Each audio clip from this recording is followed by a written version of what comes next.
যারা chilli chicken খেতে পছন্দ করো না বা চিকেন খেতেই পছন্দ করো না, খাও না, নিরামিষ চাইছো, তাদের জন্য আজকের এই রেসিপিটা। সামনে আমার দেওরের বিয়ে রয়েছে, তো বাড়ি থেকে ওকে আমরা সবাই মিলে আইবুড়ো ভাত দিয়েছিলাম। তো সেজন্য আমি ফ্রাইড রাইসের সাথে এটা বানিয়েছিলাম, কারণ আমার বাড়িতে শ্বশুরমশাই শাশুড়ি মা কেউই চিকেন খান না। তো সেজন্য ওনাদের কথা ভেবে আমি ভাবলাম একটা নিরামিষ কিছু থাকুক, তাই আমি ফুলকপি দিয়ে এই রেসিপিটা ট্রাই করেছিলাম।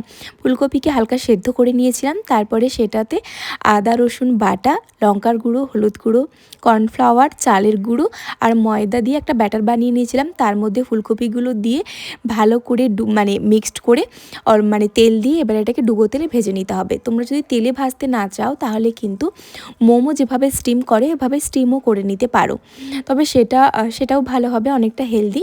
তো আমি এভাবে তেলে ফ্রাই করে নিয়েছিলাম। তো এটাকে লাল লাল করে ভেজে নিতে হবে, খুব ভালো করে একটু টাইম নিয়ে।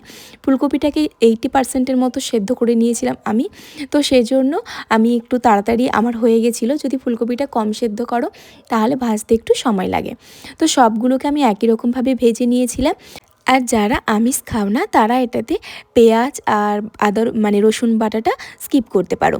তো আমার যেহেতু ওটাতে কোনো সমস্যা নেই, আমাদের শুধুমাত্র চিকেন খান না, তো সেজন্য আমি এখানে পেঁয়াজটা দিতে একেবারেই ভুলে গিয়েছি, আমার মনেই ছিল না একদম পেঁয়াজটা দিইনি। তোমরা চাইলে দিতে পারো, তোমরা যে কোনো ধরনের ক্যাপসিকামও দিতে পারো। আমি এখানে শুধুমাত্র সবুজটা ইউজ করেছি, তোমরা চাইলে ইয়েলোটা দিতে পারো, এটাও দিতে পারো। তারপরে 3 রকমই সস দিয়েছি এখানে, 4 রকমের, green chilli, red chilli, soya sauce আর টমেটো কেচাপ দিয়ে ভালো করে মিক্সড করে আমি এটা দিয়ে দিয়েছি। একটু নাড়াচাড়া করে নেবো যাতে ক্যাপসিকামটা ভালোভাবে আরও একটু কুক হয়ে যায়। তো সেজন্য তোমরা চাইলে এখানে চিনি অ্যাড করতে পারো আরও মিষ্টির জন্য, যেভাবে মিষ্টি তোমরা চাও সেভাবে এটা দিতে পারো। তো আমার মনে হলো চিনি ইউজ না করে আমি এখানে টমেটো কেচাপটা আরও একটু দিয়ে দিয়েছি, দিয়ে একটু নাড়াচাড়া করে এটাকে ফুটিয়ে নেবো।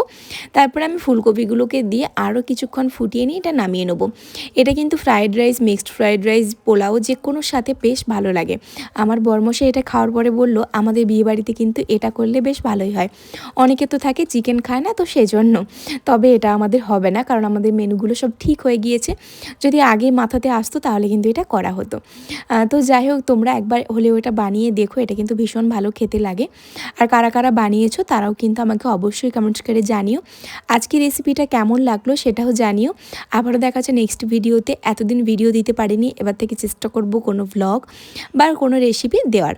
তো চলো আজকের ভিডিও এটুকুই, আবারও দেখা হচ্ছে নেক্সট ভিডিওর সাথে। ভালো থেকো আর সুস্থ থেকো, টাটা।